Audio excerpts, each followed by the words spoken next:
Jaws. Hated it. Spoiler alert.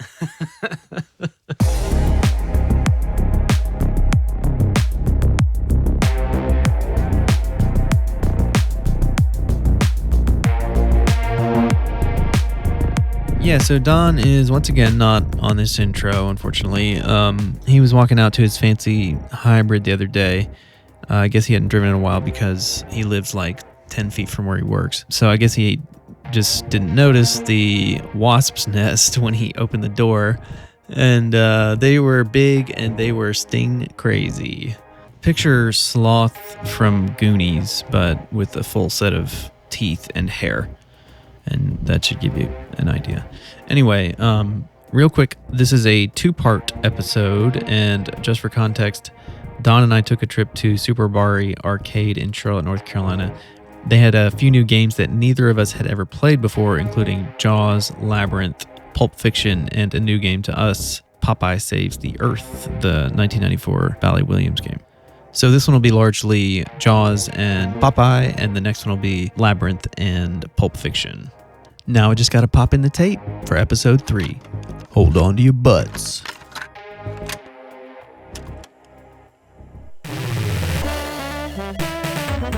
Come on in.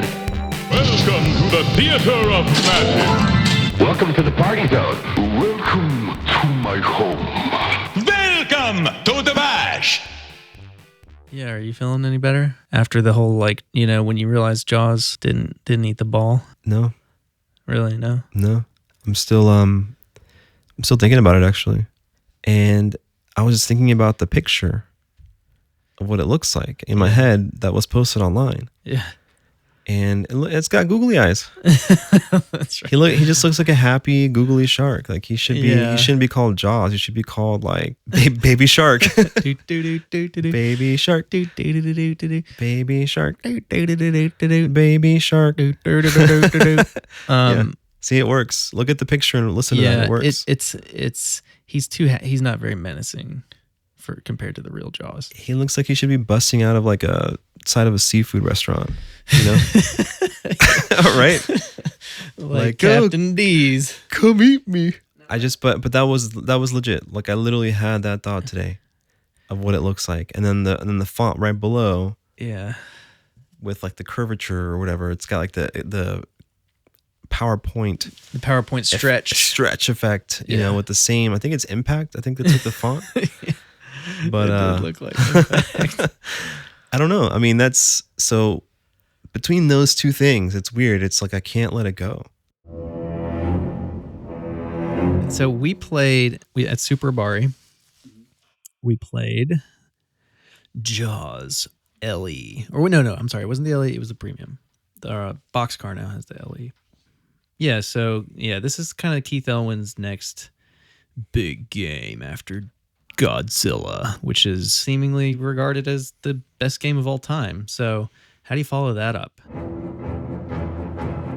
Jaws is how you follow that up. Best game of all time. Yeah. Get out of here. I mean, it's been number 1 on Pinside.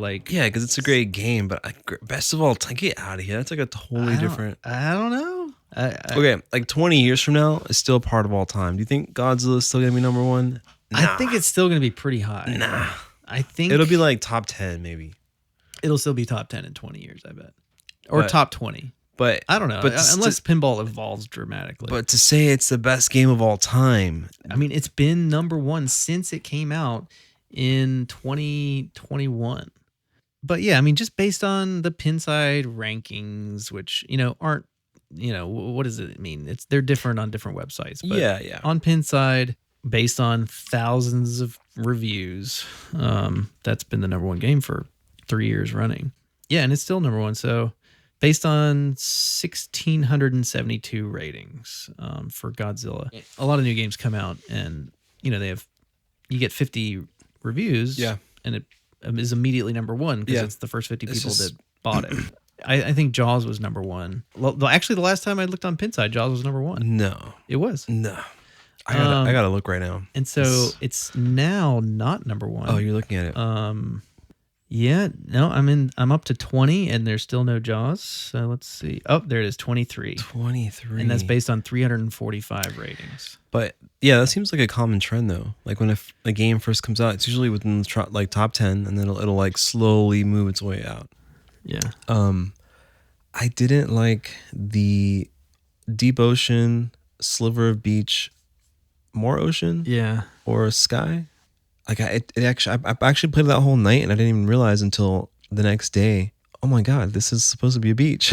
You mean like that little bit? Yeah, the little yellow. I thought it was some weird like contrast of color. Yeah. And I thought we were in the ocean, but then I realized no, I'm looking at the ocean from like a side. It's like it's very odd. The perspective is weird. I don't know why they chose to do that. So they could have the big jaws at the bottom rising up through the flippers, but it's not worth it. I don't think it's worth it. I would have much preferred just the whole, bottom third being the bottom beach. third is a beach, and then the deep ocean is over there where the big shark is. So you have to hit. Yeah. Yeah, that's what I was hoping for. Like more like the world under glass kind of overhead view kind of thing. Yeah, like Baywatch. Yeah. Is that what Baywatch does? It kind of looks like that. Yeah. That would have been... I mean, maybe not exactly, but I remember like there's like some of the toys or little like elements that are in there make you feel like it's a part of the beach. Like the playfield is the beach. Yeah, yeah. It's the Python Angelo art style, like Popeye. Another... Oh man, wait, spoiler alert? No, not necessarily. We don't have to get into that, but it's just that like overhead view of a little world. It's cool. I like that. And on Popeye, it's like a boat, which is also very similar in this case. It feels good. Like you don't think twice. You just know where you are, and then Jaws is the opposite. Yeah, there's no... I didn't realize where I was. Yeah, I mean, I guess not every game has to be that, because not every game it would make sense to have, Star Wars, you wouldn't want the whole playfield to be like Tatooine or something, but you probably also wouldn't want the whole playfield to just be like space. Right. Because neither of those things are that interesting. But a game like Jaws, it just seems so easy and obvious to do the little world under glass thing with the beach and the water and... Yep. And I guess the art blades, if you get those, which the premium one we played didn't have them. I guess it's only standard on the LE, because heaven forbid they put a $10 sticker on a $9,500 machine. What do they have on the other art blades? There's just nothing. It's just black. Wait, what? The one we played is just black on the sides. There's no... I didn't even notice that.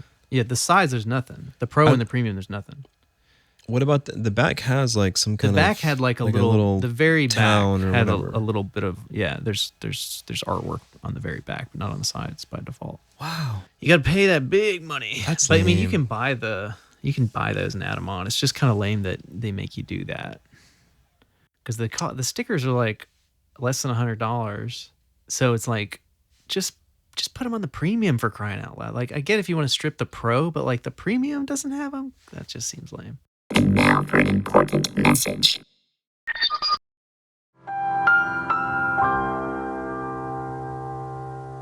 There's one thing all magic has in common: illusion. It's making people think they saw something that they didn't. The point is this: things aren't always what they seem. In magic and in life, there's always something more that meets the eye. If you don't get the message, you will. Take it from me, Mr. T. And now, back to the show. Cool. Yeah, so now it's raining a lot, and hopefully there's a tornado watch, and there's a thunderstorm warning, and we're in our what is this like? What are the dimensions? I'm trying to remember. This building is like, it's like 20 by 14. It's actually bigger than I thought. Yeah, it's bigger than, I mean, there's just so much stuff in here. Yeah. It kind of makes it look a little small. It's actually a pretty big space. Yeah, that's why I keep saying like, let's just get some of this stuff out of here. It's gonna feel so much better. Yeah, so right now, just to set the stage a little bit, in the pinball shed, the shedcade, as it's affectionately known, we have 4 pinball machines. They're all in places where they can be played, although not are all currently functioning. And then we have a commercial coffee roaster beside me to my right. We have a AKG BX20 vintage reverb unit that's about the size of a small refrigerator. And then we have a 1987 Neotech Elite recording console that is about... No, I take it back. This building is 12 feet wide, not 14 feet wide. 20 by 12, because that console is 11 feet wide. Oh, I bet that was fun. Yeah, so the console is on one end, the 12-foot end, and it fills up the entire width, and it's about 4 feet deep. So that's taking up an enormous amount of space. And then 4 pinball. You do the math, folks. There's standing room only in here. You know what's funny? Yeah. As you were describing all the items in this room, Yeah. like I realized how this just became normal. Like I'm like, oh yeah, you do have a recording console. Oh man. Yeah, I mean, I totally forgot that was over there. Yeah. Like yeah. 3 feet away, 4 feet away maybe. Yeah, so the recording console is destined for the studio, which is currently in need of drywall. It's being built right now. Once the drywall's up, then we can move the console to the studio. Yay, get it out of here and have more room for more pinball machines. So yeah, it's thunderstorming, and you might be able to hear. The whole reason that I started talking about that is because the you might hear some thunder. Like I think my software can remove the rain probably, but I don't know if it's going to get all the thunder without me doing excessive amounts of editing, which I'm not going to do. Don't do it. But yeah, anyway. The moral of the story is it sounds okay now, and it's probably going to sound better in the future because we're going to record it in the real deal studio. Definitely sound better. But it sounds great. So I agree that the on Jaws the artwork and the clip art, The beer cans, man. What the fuck? Yeah, that all of that, it seems Crunch. underwhelming. Yeah. Like everybody said. But I other than all of the things that you said, I did enjoy just the shots. I enjoyed the shots. And I think I enjoyed the shots more than you because I've been playing a different modern Stern game a lot, and I'm just dialed into the Stern flippers, and it just felt... It feels similar. Exactly the same to me. Yeah, it feels similar. The shots weren't the same, but it was close enough that I felt like I could just, hit everything pretty quickly. You know what was cool though? Just a little like flipper. The little mini flipper on the right? Yeah, and it was cool once you kind of figured out what it could do. Yeah, I never actually... I think I saw you do it once where you trapped the ball. Yeah, it was useful for the 2-ball multi-ball because you could kind of trap it up there, and maybe there's like some better combo shot you can get from hitting like 2 shots, like maybe that left. Yeah, well, I don't know. I would assume... I don't think I did it, but I would assume you could hit those drop targets a lot easier if you trap up first. I think so. I'm not good with the mini flippers because I don't think I've ever owned a game that had the mini flippers. Feel interesting. So I'm really not used to the timing on those. Because there's a couple other modern Sterns that have, like Iron Maiden has some mini flippers. Oh yeah, I don't like those, man. I like the game. I don't like those flippers. So I think I just don't really like mini flippers in general. But this one was cool, the Jaws one. I thought that was kind of interesting, and the little shark fin that pops up right behind it. Yeah, the plastic drop target shark fin thing. Yeah, I mean the playfield changing color, I think, was like the coolest part of that whole deal. That's cool. But the problem was like also just the code was underbaked, and it was like 0.87, I think, was the version that we played. It's not even 1.0 yet. Yeah, so I felt like like we were just things weren't happening the way you would expect them to. I felt a little off. Like felt like sometimes you just didn't even know what to shoot at. Like nothing seemed lit. There's some oddities like that seemed code related, but I kind of got the similar feel where like I'm hitting stuff. Yeah. I don't know what's happening. I'm not sure how I got to this mode. But, that kind of is the trend with Stern games lately is they release them before they're done. Like Bond, like the last Bond that came out, everybody hated it until the code was finished. Yeah, it's funny because I didn't know that, and the first time I played it, I hated it. Yeah. Most recently, I loved it. Yeah. I mean, the code makes such a huge difference, and they, I'm sure they just have these contracts with the licensees to, release them at these certain times, and it's a shame that they can't finish the games first. So yeah, we should mention we played at Super Abari in Charlotte, and we were there. Was it a Saturday or Friday? It was a weekend. Yeah, it was Saturday. Abari is like an old school arcade essentially, and when there's a lot of people in there, it is loud. Not a lot of like sound deadening or anything, and they have the games just wall to wall in there. Yeah. Anyway, so our impressions of these games are limited somewhat because we couldn't hear them very well. You know what's funny, Matt? Is this is actually this might be a good a good time to play that clip that we tried to record. Which one? the Jaws, and I recorded a little bit of you playing Jaws. Oh, right. Because you could actually get an idea of the noise floor. Right. So insert clip here. Jaws you just got Jaws multi-ball, man. How does it feel? It feels amazing. I just always try to give 110%. Every time I play pinball, sometimes, you try to give 110% and you just can't quite get there because, you just don't have the mental capacity at that time. But All right, now I'll let you get back to the game. Reporting live from Super Abari Pinball in Charlotte, North Carolina. And now for a word from our sponsor. Hey, where's John? What's all the excitement? Wakanda! We can't find John. He was heading that way. Oh, no. Check that old refrigerator. Thanks, Wakanda. Remember, never get in anything that could close up and trap you. Like an old trunk or an abandoned refrigerator. Now we know. And knowing is half the battle. G.I. Joe! And now, back to the show.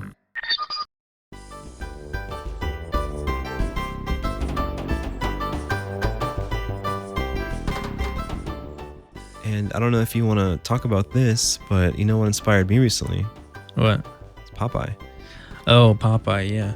Yeah, that was kind of the other end of the spectrum in terms of like, classic pinball that just is interesting and makes you say, what the heck is that? What does that do? What does that do? The artwork is weird. And it was, for me personally, it was kind of hard to hit some of those shots.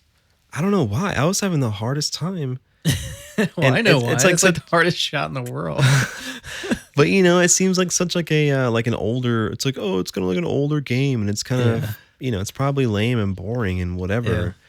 Yeah. And dude, just hitting those shots could have kept me there for like another hour, trying to hit that right loop thing that was like a weird drop thing that went up. That far right shot where it's like exactly 0%, allowance for error. Yeah. That shot was insane, and that was the first, because you mentioned previously that that era of games, those Williams games, tended to be kind of a little wider shots compared to a lot of the modern games. And I think I commented that I hadn't ever seen any super tight shots on Williams games either, and that was the first one where I was just like, holy cow, that shot's impossible. Do you remember when we were there, when we recently played it, right, at Super Abari? Yeah. Do you remember there was a ball? Yeah. Where I caught it, I had it, and I kept trying it. It was like, it felt for like 5 minutes. Like it was like maybe 2 or 3 minutes, but I literally kept getting the ball. Like it kept coming back, and I would try it again, and it would come right back. And you tried it like 7 or 8 times in a row. It was crazy, and I looked at you and I said, "Are you serious?" Yeah, no, you were just like, I don't think this is possible. And I was looking at it from the other angle, like facing you, and I was like, I don't think it's possible either. Yeah, but we got it. Eventually, I mean, I think I got it once bouncing off of something else, and then maybe one other time. I remember that it kind of like floated in. Yeah, it like hit something and then it floated kind of like gently, and I was like, oh, maybe that's how you're supposed to do it. Well, right? yeah. Also, the first time we hit it, it was an accident. It was like maybe the only way you can hit it is by accident, like on like the Dracula shot with the Renfield. Oh yeah, Renfield. That's exactly what it reminded me of. Yeah, it just kind of falls in there sometimes if you're lucky. It'd be a super hard shot to try to make. Yeah. Right? Yeah, well, it's impossible. You can't hit it. Yeah. Yeah, I was wondering that too, but then eventually both of us did hit it. Yeah. And it seems like it's a pretty important part of the game because that's what loops around and comes to the left side of that interesting, right. like the little upper deck that has all the animals, or it's got that weird. Yeah, the upper playfield with the 2 flippers and the extra 2 flippers up there. That's how you get it up there. Right. But both times I think we actually got it up there. Oh, it just drained immediately. Got it. Didn't know what was happening. Got it. You're right. Yeah, so we had to go back and play and actually get to the upper play field and then actually continue to hit the ball before it drains.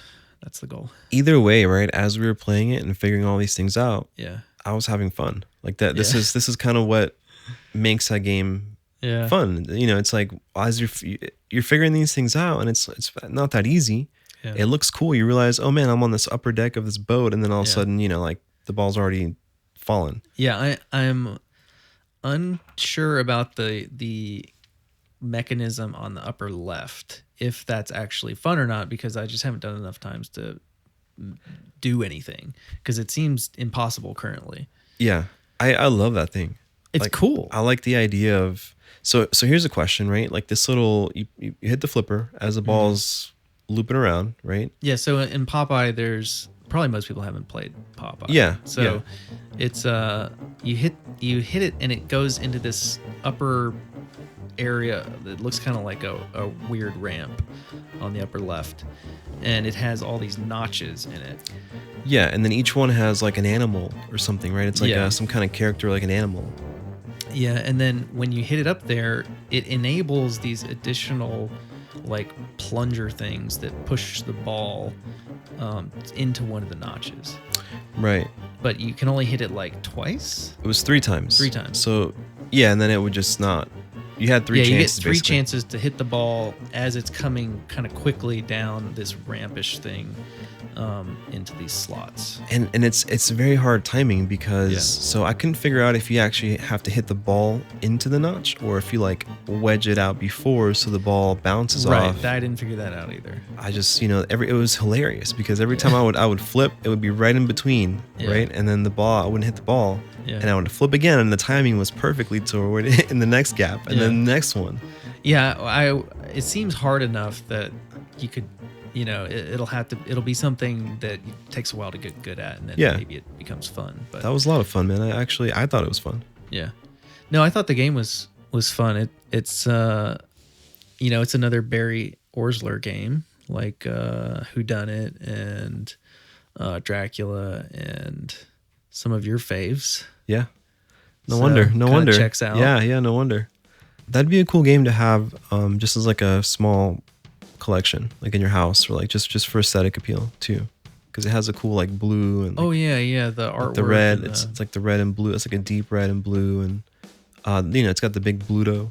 Like on it's weird. Like the color, clearly they had like a limited color palette that they could use. Yeah. And it's kind of odd, but it's kind of cool too. It kind of stands out, like in the corner of a space or a room or something, or you know, like a semi lit spot. It would be cool, like especially like at a party or something, or at night. Yeah. You'd be at your friend's house. You see this thing on the corner. You're gonna play it, you know. Yeah. I thought I was like, for a game that's not that highly regarded relative to other games of that era. I was, you know, pleasantly surprised by that game. I was too. I didn't think you know, it was funny because you were like, hey, we should play Popeye. And I was like, whatever. Yeah, I was saying it in sort of a dismissive way. I was like, I guess I'll go play Popeye. I guess I will too, because it's the only thing that's open. Yeah. And then it was like probably the game we played the most while we were there, maybe. That, I don't know. I mean, Jaws maybe, but for me, Popeye felt like the most organic like game that we played a lot. Yeah. Right? It felt like it wasn't forced. Because it was fun, we just naturally stayed there. Yeah, that was a nice surprise because I didn't even realize that they had that game like newly. Yeah, so Popeye, really fun. We have to check it out some more. I mean, it remains to be seen if, you know, all of these things that are in that game that are current. There's a lot of unknowns right now as far as like, once I get better at the upper playfield, is that even fun? Yeah. Once I get better at the other thing, is that even fun? So, right, like when you're figuring out a game, I mean, that was one of the cool things about all those Williams games is there's so much to figure out. You could play it like 100 times before you even like did just all the things you could see. Yeah, it always felt like there was some secret stuff that you weren't seeing. Yeah. And you just wanted to be like, oh, what's that do? What's that do? And they were always adding things that had never been in any other game before. Like the things in Popeye are pretty unique. It's cool. Yeah, what about when you plunge or you start? There's like a little spinning. Yeah, like it has a little chance carousel thing that you have to kind of try to land in. And it's loaded with stuff. It's unique. Yeah. That would be like a $15,000 game now. It's funny, and the wow, man, even the Python Angelo artwork with that like overhead world under glass thing. It's so cool. A boat, like the whole playfield is a boat. Yeah, it was incredible, man. Yeah, and I remember we had this conversation too about how you could see it. You could play, you could see it. You knew exactly what it was, where you were, the theme, what was going on. Yeah. With Jaws, it was weird because it was like, oh wait, we're in the ocean, deep ocean, because Jaws is coming up out of the dark ocean. Yeah. But then there's the beach, right? So but then there's more beach. So where is the ocean? You know what I'm saying? Like, and then if you have the art blades, there's also beach on, I think, one side and maybe ocean on the other or something. So it's almost like, here's my kind of quick take on it, right? It's like, it's almost like they designed it as a game, like the playfield, without really considering like immersing you into the world of the cabinet, right? Yeah. Like, if that makes sense. If you could like make the cabinet a small world. Yeah. This was kind of a different, more like technical / goal driven / like game making instead of like providing an experience that really like Labyrinth, right? Where it kind of has all these little things that make you like feel like you're in this little world of, you know what I'm saying? It feels more like a for sure. Yeah, I mean, Jaws is definitely lacking in that regard. It's not really cohesive. Like when you move from like one area of the playfield to the next, like you said, it's like water and then sand and then more water. Yeah, and it's just like a little strip of this, and it doesn't. And what's funny is, I looked at when it came out. We watched a trailer. We tried to record that episode, whatever that first episode was, or whatever. I finally played it with you, right? Yeah. That was when I finally realized what I was seeing. This is a beach, and this is him coming out of the water, but then the beach is also straight ahead. Yeah. So I didn't even know. Like, to me, it was just like graphics. Like my brain just said graphics. I didn't really comprehend. Whereas with Popeye, cool. Oh my God, look, we're like in the sea on a boat, and we're literally, it's like the boat is coming. It's 3D. Yeah, that was really cool. It kind of, it's like a different. Yeah, it kind of is more like that Photoshoppy. Yeah. Like 10 years ago Stern kind of thing. Impact font, man. Yeah, I don't know. I don't get it. I'm sure it's functional. It's just maybe function over form in this case, but I mean, it seems like, maybe this is just my opinion, but it seems like there's a huge demand, or maybe demand is significantly increasing for pinball and interests, and people demanding themes, and there's a lot of money to be made, and like a lot of themes, maybe companies or themes themselves wanting to make pinball machines, right? And like, it seems like there's a scarcity of people that are able to capitalize on this. So then companies like Stern that kind of already have the infrastructure, right, can easily say, well, we can do it. Yeah. And then they do, but you have to make certain sacrifices, right? Whether it be creatively, mechanically, with the graphics on the screens, right? It's like, I mean, it has a little bit of a like designed by committee vibe to it. Yeah. And I think it's unfortunate because we just want to see like it looking like the Popeye game. or something Yeah, like that. man, like just something interesting. Like, let the shark pop out. Let me get the ball in its mouth. Can I put my balls in your jaws? Your jaws. Balls in your jaws. Your jaws. Can I?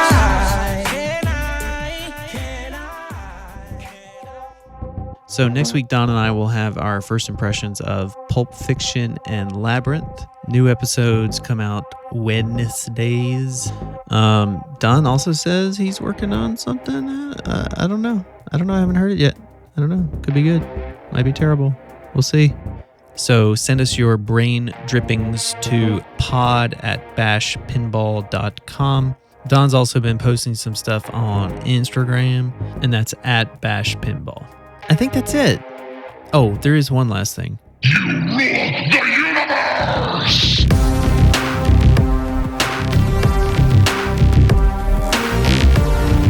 Leave this territory now.